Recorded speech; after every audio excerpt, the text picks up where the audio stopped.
Hello and welcome back to the English Podcast Lab. I'm Mike, and wow, tomorrow is Election Day in the U.S. And to help us break down this crazy race for the White House, I've got Sarah joining me. She's a political analyst extraordinaire. Sarah, thanks for being here. Thanks for having me, Mike. It's going to be a historic election, no doubt about it. So we've got Vice President Kamala Harris against former President Donald Trump.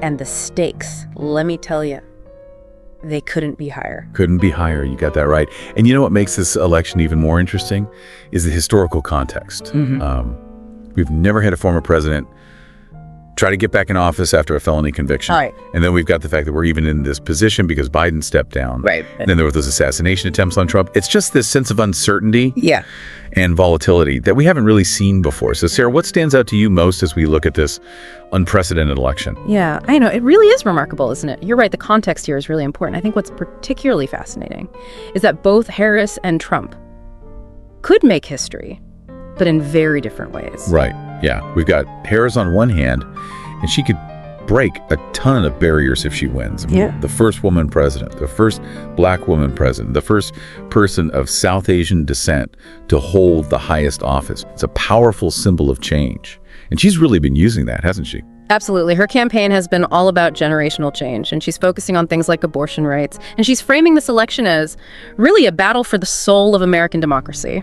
She's actually gone as far as using some pretty strong language to describe Trump, which is a pretty bold move for someone who initially campaigned on unity and optimism. Yeah, I think that shift in tone is really interesting. You know, at the beginning, it was all about the politics of joy with her campaign, focusing on bringing people together and building a more positive future.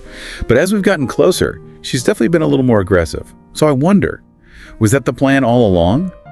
Or did she have to change because of how intense this election has been? Yeah, that's a good question. I think it speaks to just how much is at stake in this race. You know, you can see that on both sides, actually. Even Trump, with his slogans and fiery rhetoric, has tried to actually talk about some policies this time. He's still hitting hard on immigration and the economy, and he's painting this picture of a failed nation under Democratic leadership. But it seems like he's trying to appeal to more people than just his base, maybe those who might be hesitant to vote for a convicted felon. That's a really good point. It's almost like he's running two campaigns at the same time. One where he's trying to rile up his base with his usual messages about things they're angry about, and another where he's trying to seem a bit more moderate and focused on policy to get undecided voters to vote for him. It's a tough balancing act for sure. It'll be interesting to see how that plays out. But yeah, I think we should take a step back and really look at how this whole election process works. Yeah, definitely. It's easy to get caught up in the drama, but it's just as important to understand how the election actually works, especially since this is likely to be a close race. Exactly. So for anyone who might not be familiar with how things work in the U.S., let's break down this idea of the Electoral College and why these 7 battleground states, Pennsylvania, Michigan, Wisconsin, North Carolina, Georgia, Arizona, and Nevada, are so important in deciding who the next president will be. You know, the Electoral College can be kind of confusing for people who don't know much about it. It's not as straightforward as just counting up all the votes, which is why those battleground states we mentioned, they're so important. Right. So for our listeners who might not be from the U.S., or maybe just need a quick reminder, can you give us the simple version of how the Electoral College works? Like Electoral College for Dummies. What's the main idea? And why are those specific states so important? Okay, so basically, each state gets a certain number of electoral votes. And that number depends on how many people live in that state to be president.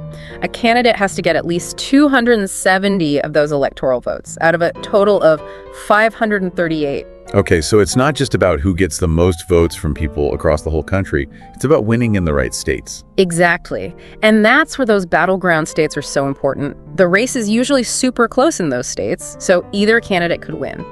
If you look back at the last 2 elections, 2016 and 2020, you can see how those states have gone back and forth. It shows how much the political landscape is changing. So it's like a big game of political chess. Each candidate is trying to figure out the best way to win those key states. That must be why we're seeing Harris and Trump putting so much effort into those last-minute rallies and trying to get people to vote. Absolutely. It's all about getting their supporters excited and to the polls, and also convincing those undecided voters, especially in those states where the race is really tight. Okay, so let's talk about those final efforts to get votes. What are Harris and Trump doing to try and get those electoral votes? Well, Harris has put together a really impressive operation on the ground.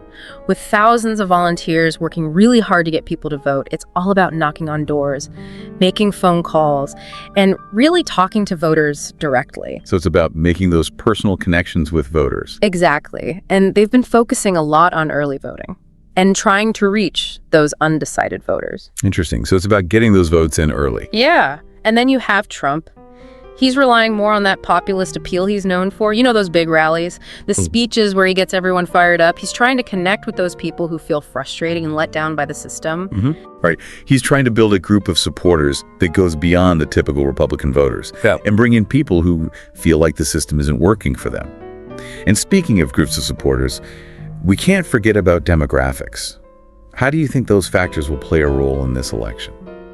Demographics are always really important in U.S. elections. We've seen how voting patterns have changed among certain groups of people, and both campaigns are very aware of that. They're adjusting their messages and strategies to try and appeal to those specific groups. So it's not just about getting the most votes overall. It's about understanding the different groups within the electorate. Exactly. It's about recognizing that there isn't just one type of voter.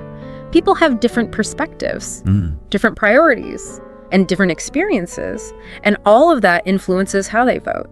That makes a lot of sense. So as we get closer to tomorrow, with all this excitement and uncertainty, what are you going to be watching for? What are some signs that might tell us who's ahead? Well, the first thing is voter turnout. It's always crucial to see how many people actually go out and vote, especially in those battleground states. Right, because even if people are passionate about the election, it doesn't really matter if they don't actually cast their vote. What else will you be paying attention to? I'll be watching the early voting numbers and absentee ballots. Those can give us a hint about which way things might be going. Okay, turnout and early voting trends. Yep. And then there are the exit polls. They can tell us a bit about who's voting for who and why they're voting that way. That's a good point. Because those exit polls can show us if those campaign strategies are actually working. Exactly. And lastly, I'll be paying attention to the overall story that comes out on election night, whose message seems to be resonating with voters, whose vision for the future are people believing in. So it's not just about the numbers. It's also about how we understand this election and what it means for the country. I think you've given us a lot to think about, Sarah. And as we get closer to the election, I can't help but wonder, what could this election mean for the future? What might happen depending on who wins? Yeah, it feels like we're at a turning point. This election could really change things for the country. I mean, what happens if Trump wins? He'd be going back to the White House with all these legal problems. We've never seen anything like this before. It's definitely uncharted territory. Yeah. He's already convicted of a felony. And there are all those other investigations still going on. How would he handle all that? How would the legal system deal with a president facing these kinds of charges? It brings up some really big questions about the rule of law and what's going to happen to American democracy. Yeah, it's almost too much to think about. Could he even try to pardon himself or try to stop those investigations? Wouldn't that cause a huge constitutional crisis? Yeah, a lot of legal experts and political analysts are talking about that. And then there's the question of how the rest of the world would see the U.S. If we had a president who's also a convicted felon, it could really hurt America's reputation and affect our relationships with other countries. Yeah, the global impact would be huge. It's a lot to process. Okay, so let's think about the other possibility. What if Harris wins? What kind of changes could we see here in the U.S. and around the world?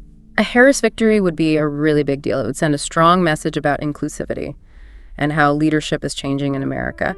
She's talked a lot about bringing the country together, so I think she would focus on policies that promote unity and try to address those deep-seated social inequalities. And she would be the first woman president. That's huge in itself. Yeah. How do you think that would affect her approach to being president, both in terms of policy and her style of leadership? That's a great question. It's hard to say for sure, but I think she would bring a unique perspective to the job. Because of her life experiences, she might be more focused on working together with others, trying to find common ground. And of course, she would be under a lot of pressure as the first woman president, dealing with those expectations and the comparisons to past presidents. Yeah, for sure. So, Sarah, as we wrap up this deep dive into this historic election, what's the main thing you want our listeners to consider as they head into Election Day tomorrow? Well, I think the most important thing to remember is that this election is going to change American politics, no matter who wins. It's making us ask some fundamental questions about our democracy, the rule of law, and what our nation really stands for. It's a wake-up call, a reminder that our choices as citizens really matter. That's a great point, Sarah. And all our listeners out there, don't forget to vote tomorrow. Every vote counts. And while you're at it, hit that like button, subscribe to our channel, and share this deep dive with your friends. It's time for America to decide its future. We'll be back soon with more analysis and insights. Until then, stay informed and stay engaged.